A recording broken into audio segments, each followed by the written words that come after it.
Welcome to this short tour of a 2017 Land Rover Discovery, which is currently for sale. It's the HSE Luxury model, which makes it the very highest specification available. In addition, it also has a huge list of optional equipment and features that we'll quickly run through in this video. Starting off here with the leather-wrapped heated steering wheel, which is a real useful feature in the winter. We've got gear shift paddles to take manual control of the gearbox. Hopefully you can hear the premium Meridian sound system, and we can just about make out the additional buttons here for the lane departure warning system and opening the tailgate, etc. Moving on to the dashboard, if we start the engine up, it's a 3-litre twin turbocharged V6 diesel, which I believe has just over 250 horsepower and 450 foot-pounds of torque. It's capable of around 40 miles to the gallon and is really the best engine available in the Discovery for sure. Moving on to the interior, we have a full colour 10-inch touchscreen in the centre of the dashboard. This controls a huge list of features, from the various parking cameras. You can view the car from above, from the front, from the rear, from both sides. We've got full satellite navigation, of course. Moving on to the seat options, simply by selecting the row of seats we want to control, we can set things like the seat temperature, massage speed, etc. Just below this we have the air conditioning controls, which include separate settings for all four corners of the car. As you can see, it's really simple to either heat or cool the seats, and in fact there's actually a separate storage compartment just behind the air conditioning panel itself. This is a great place to store all sorts of things like the remote control for the rear entertainment screens we can see. The car also has heated front screen, so no need to fire up noisy fans like in most cars, which is a really great idea. We can see that the gear selector rises out of the centre console and is simply a case of rotating the knob to the transmission setting you want. Just underneath this we can see Land Rover's very latest terrain response 2 controls. So this is currently in fully automatic mode, which will sort everything out for you, but can be overridden to specify one of a number of terrain types, and really is the best in the business for getting you out of trouble off-road. Underneath that we have access to the hill descent control settings and your low ratio gearbox, as well as the option to disable the auto start stop. You can also raise and lower the height of the Discovery because it has full air suspension. And then you've got the parking brake just below. We have a couple of very large cup holders, and hidden just underneath here is a great idea, a huge storage compartment complete with a power outlet, so perfect for charging a mobile phone or tablet, etc. Another great idea is having 2 large glove boxes, one at the top and then a more traditional one underneath. As we move through the rest of the interior, you'll see the full tan leather is in great condition. All of the seats have a really amazing amount of adjustment, including the optional electronic headrests with adjustable head support wings either side. Just underneath the centre armrest we have 2 levels of storage in fact. Firstly, a shallow storage tray, as we can see, and then hidden away underneath that is actually a small fridge, which can be used to keep your lunch cool or drinks cool, and is tucked out of the way. You'll notice actually throughout the car that there's a crazy amount of electronic connections. There's USB charging points in the front, in the rear, HDMI in the front and the rear, SIM card slots, 12-volt power outlets front and rear, so all the passengers are going to be able to connect what they need. Looking up at the ceiling, we can see that there are 2 panoramic sunroofs, both with fully electronic sunshades, one in the front and another in the rear for the second and third row passengers.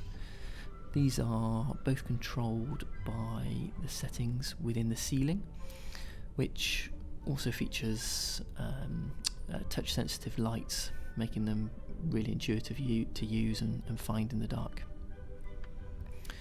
The Discovery's got full memory seating for up to 3 drivers, as we'll see on the door card for the driver.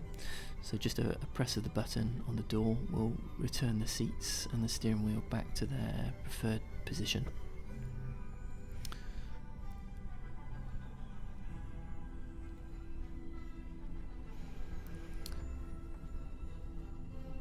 Glancing out of the window here, we can see that the alert light for the lane departure warning system built into both front mirrors.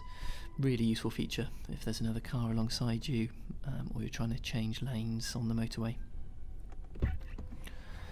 As we step out of the car, we can have a quick glance at some of the seat settings on the side here, and the original side steps, which make getting in and out of the car much easier, especially if it's in one of the raised ride heights with the air suspension. All 4 of the door handles have a keyless entry and a keyless lock feature, so essentially you'll need to leave the key fob in your pocket and simply tap on the recessed circle here.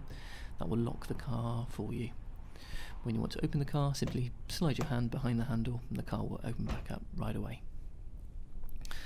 The exterior colour is known as Loire Blue, really complemented by the high gloss black for the wing mirrors, the window surrounds, and a number of other details throughout the exterior. The car has 21-inch alloy wheels. These are gunmetal grey, again with gloss black detailing to match. The bodywork generally is in super condition. There's a handful of minor scuffs to the bumpers, which are fairly difficult to show in the video, but overall it's a great looking vehicle. I don't think I've ever seen another with this particular colour combination of dark blue and tan leather. Moving on to the space for the rear passengers. As you'll see, it's just a really generous amount of space, always comparable to that in the front. Crazy amount of leg room, again electronic adjustment, and obviously the rear passengers have full heated seats, individual air conditioning controls, and the 2 dual entertainment screens that can either be used in combination with the car's audio or alternatively with the included wireless Bluetooth headphones if you want to have separate audio.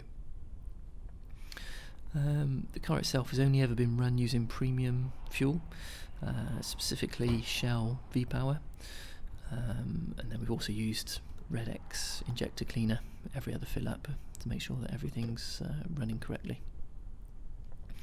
If we move around to the rear of the car, you can see the double colour-coded roof spoiler. We have a fully automated tailgate, so press of the button will reveal over 1,100 litres of storage space. It's just vast. You can see the 2 additional seats tucked away in the boot floor here, so a simple press of the button will electronically raise and lower these. It takes just a few seconds and is fully automatic, as you can see.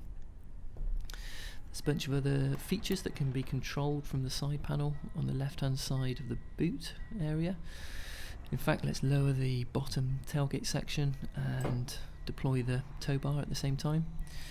This section can be used to help load heavier items or somewhere to sit traditionally where you put your muddy shoes on. If we were to press the other button to lower the middle row of seats, the storage capacity increases to just over 2,400 litres of space, which is really in sort of van territory.